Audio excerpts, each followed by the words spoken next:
So when our buddy Oz came to help paint our bus, when he showed up, his bus couldn't climb the hill. We tried it multiple attempts. It would get close, but it just wouldn't do it. It would just, as soon as it started on the steep incline parts, it would just fall on its face and wouldn't go anywhere. But we knew that it was a fuel problem because there was no black smoke. So when the bus starts lugging down and he's full fuel on the pedal, it should start putting out black smoke as the RPM slows down, the blower's not producing as much, or introducing as much oxygen into the cylinders, and you should start to get black smoke billowing out of the back when it starts to fall on its face like that. And his would just chug slowly to just coming to a complete stop, but no black smoke whatsoever. So we knew there was a fueling issue with it. So we took it down on the pad and looked at it. We pulled the fuel filters off, and they were all filled with slime. So it had a biological growth in the fuel. We thought, well, maybe just the fuel filters plugged, put new fuel filters on it. It didn't help. Cold starting it here, you can see it has a split exhaust manifold. A ton of smoke was coming out of one side of the cylinder bank. So like cylinders 1, 2, and 3 weren't smoking badly at all, but cylinders 4, 5, and 6 were. So, we're like, let's just find out what the problem is. We're going to tear into the engine. There's obviously a problem with the engine, but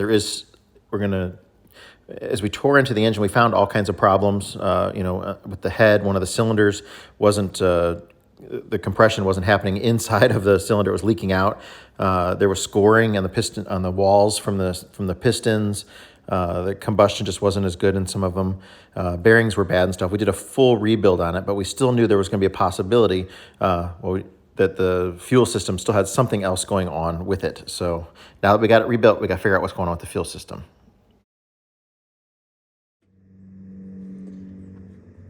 We think it's a little starved for fuel with that 90-degree bend in that fuel line. And then it's also like crushed on this end too. So I just don't think it's getting enough fuel through there. We're going to replace these fuel lines. That's definitely not very pretty. Just wanted to make sure we got the governor all set up right, set the air gap on it, ran the rack, everything's timing is adjusted on it. So it's not an issue with the governor there, but there is some type of it'll go up to the governor under no load, but when we put under load, it just falls on its face. So just wanted to confirm that the governor was all set right still, and everything's good with that. I went to adjust the clutch on it. When I got it set, the rod pulled out of it, so there must be no threads either on the rod, which has been welded once before, or that center piece is stripped out, the adjustment knob. So we're going to put a nut on it for right now. We can double nut it. It'll work fine in the future, but it's about a ½ inch off from where it needs to be right now.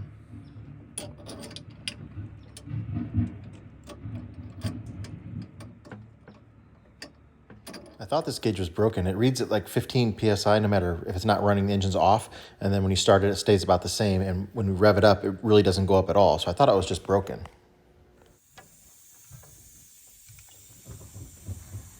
Yeah.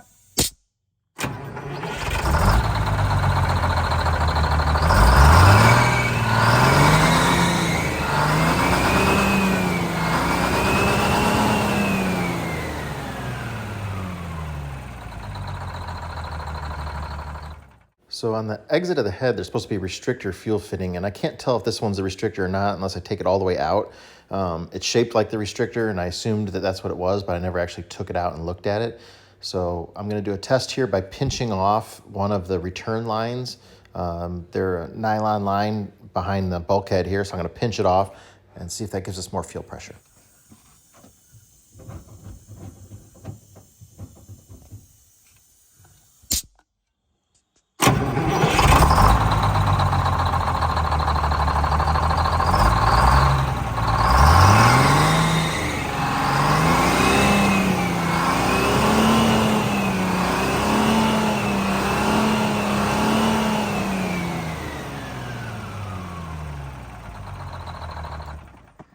So there I crimped off a return line there to check for see if we get increase in fuel pressure.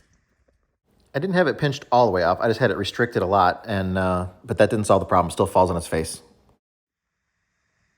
I ran a separate line here that we're going to drop down into a 5-gallon container of fuel and see if it responds a lot more, has more power now. I suspect there's a hole in that line that goes back to the tank, and it's sucking some air in through it. Maybe when they did the conversion, maybe a screw went through it or something. It's not really leaking fuel, but he was losing prime on it, which that would make sense. Air would come through there. Fuel doesn't necessarily leak out of it. When it's sucking fuel through there, it's easier to suck air than fuel. So we'll see if this makes an improvement. Okay, well, there's our auxiliary fuel tank on there. Can't run it too long because there's no return going into it, so it's always going to just be taking, but 5 gallons should be enough to get it aired up, and we'll try driving it back and forth a few feet here and see if it's got more power. If it's got plenty of power, then maybe we'll try a hill climb. Yeah, that didn't work. It's got plenty of power. You can take it up to the governor all you want, but there's no load. As soon as you put a load on it, it just falls right on its face. Okay, so we're going to go after the fuel injectors now, which this has non-offset N65s in it. We're going to take them out, replace them. We're going to up them to 70s, and then we're going to order a restrictor fitting for the head to get the fuel pressure up. And just for the heck of it, we're going to grab another fuel pump too, just to eliminate all possible possibilities. Great for popping out the injector. So make sure you're under the black part of it.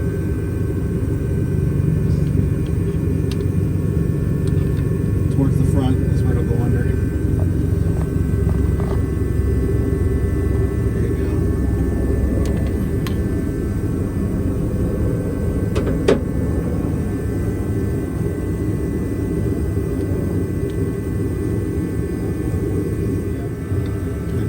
It should just lift straight up once you get it pulled back.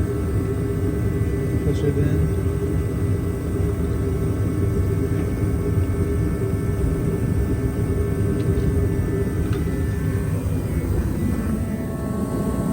This is a non-offset injector, and it is an N65. Try to tell me that nobody makes those, but that is what that is. Non-offset, which means the two things are straight across from each other.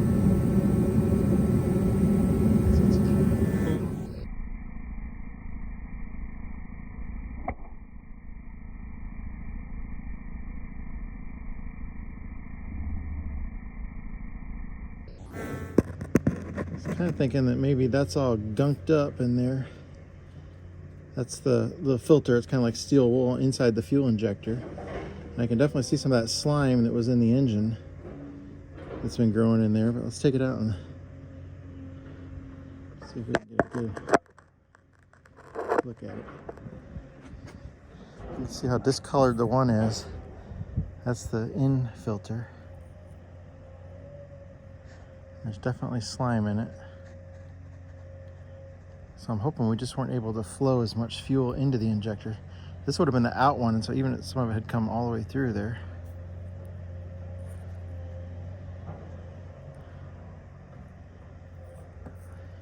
Well, we'll know if the new injectors give it a lot more power. But that's my guess.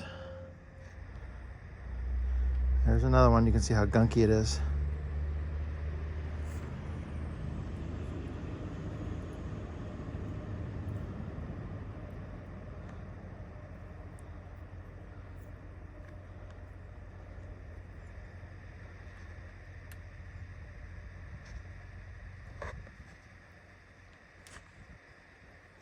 I thought this has like a super close-up focus mode. I mean, it is close-up.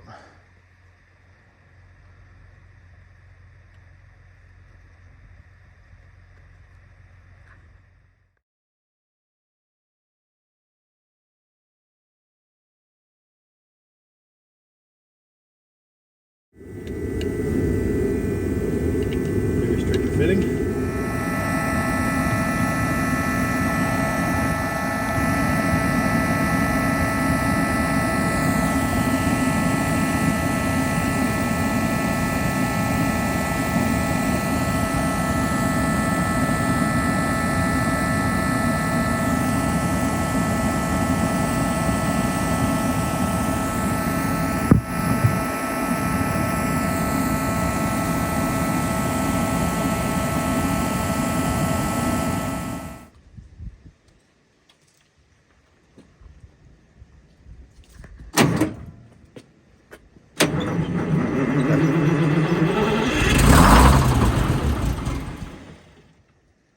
You should be able to just let it start on its own. You don't need the pliers on there.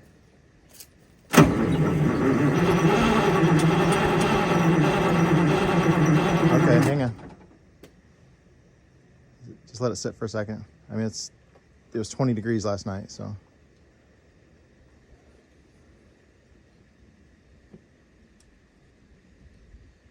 It's at full fuel right now, right? Yeah. Okay. So. Looks like it. Yeah. So hold it in the off position and turn it over for about 5 seconds. It'll build up some heat in the cylinders without spraying the cold fuel in. Go ahead. And then let go of the vice grips and it should start.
No problem.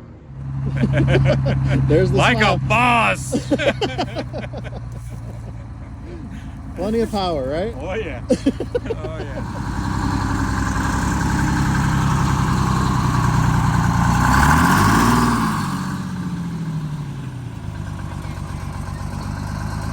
That's probably good, right? A lot more? A little bit more.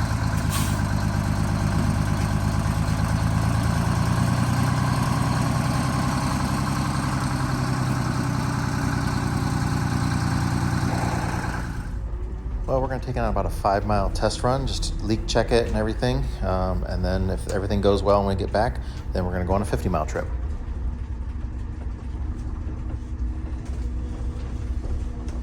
Should have cleaned the windshield.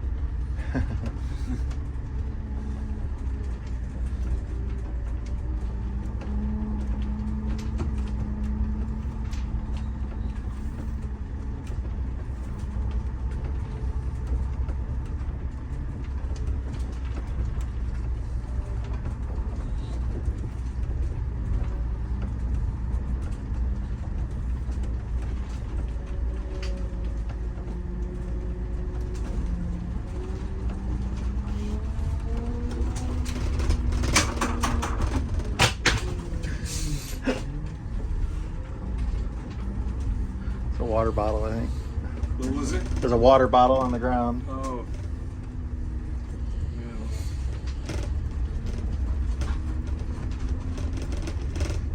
Hey, what's it feel like going down the hill facing forwards? Different for sure.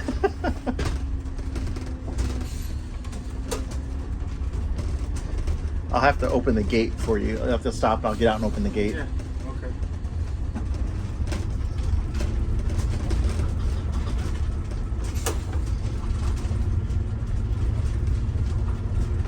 You want to get on it a little bit here? Let's test it out. Oh, Jesus. You asked for it, man. I almost fell. Oh my God. I was not ready for that. You never had that before. It was like slow-mo. Yeah.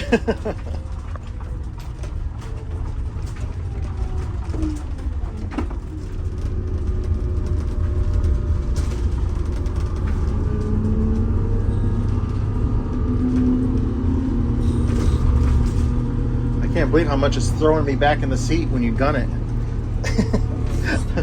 I'm used to being on like floor it all the time. Like,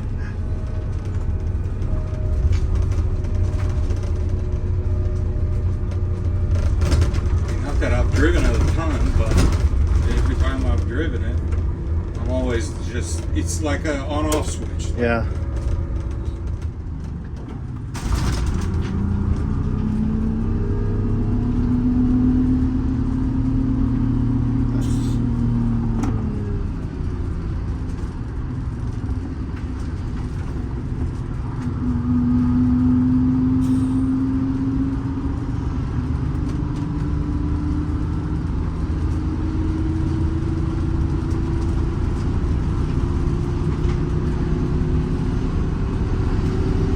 Shift there. It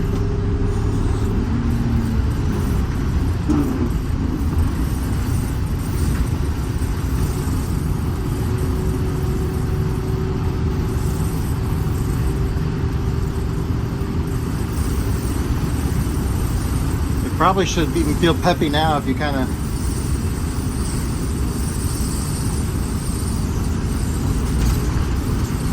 The speed limit's going to be 20. What is this noise? Oh, the little window's open a little bit, maybe? No? It's like there's loose chains.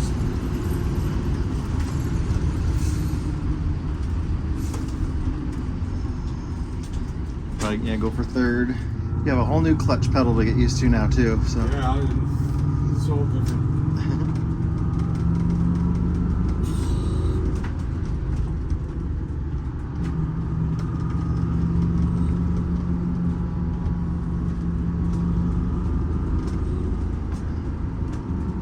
This is a good hill right here for the rings.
Driving it like a sports car.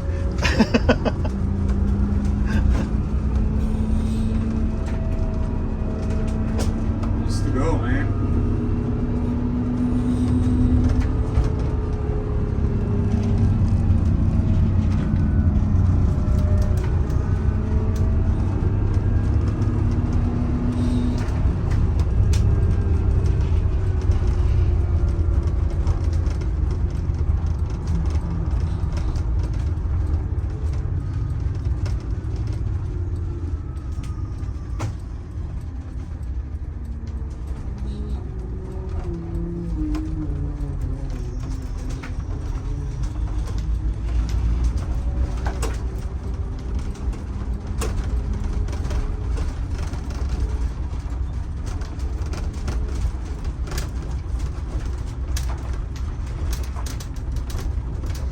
Go to the stoplight and stop at the stoplight.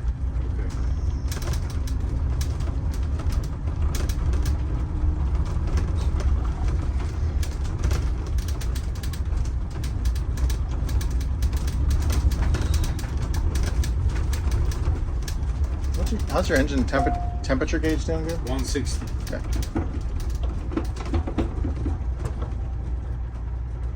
Okay. Stop here for a second.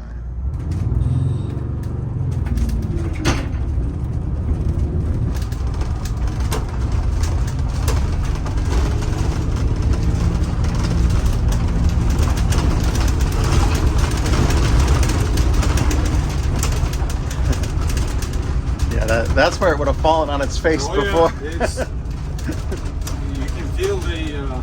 See here, yeah, you better let off. Like right there, I have to let it completely out.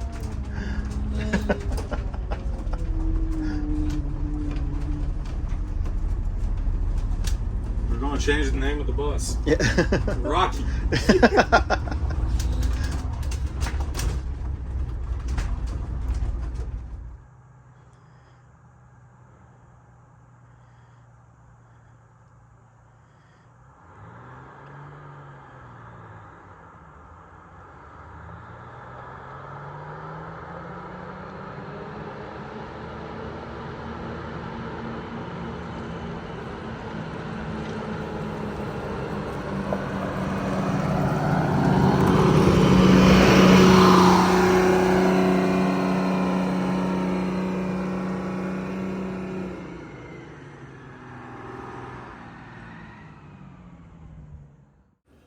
A little shakedown cruise was a big success. Oil pressure was good. Engine temperature was good. No leaks or anything. We're going to take it on a 50-mile highway trip tomorrow, just another breakdown run. We had a little bit of a power steering leak on the first one. The cap came loose, but other than that, there was no other leaks. Yeah, a lot of work went into this, but I think the test drive tomorrow is going to tell a lot. It's been really cold. Even though it was 20 degrees overnight, it was still only like 42 degrees in the morning when we started it. So it started with no ether, no block warmer, nothing, which is a really, really good sign. We weren't able to get N70s in a non-offset, so we had to put HV7s in it because of the rack that's in it. It's always going to smoke just a little bit because of those injectors too. With a 2-valve head and having a 70s in it, but it definitely gives us the maximum power that we can get out of it.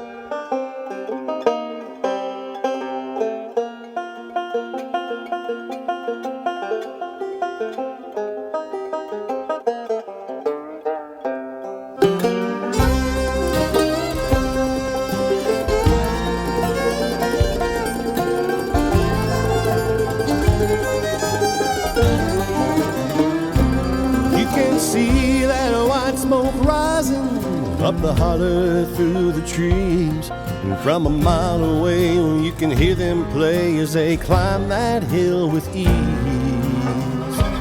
But at the top of that mountain there's a new life waiting for those who can make the run. If they can make it to the top, Scott will put them in the shop till their new life has begun.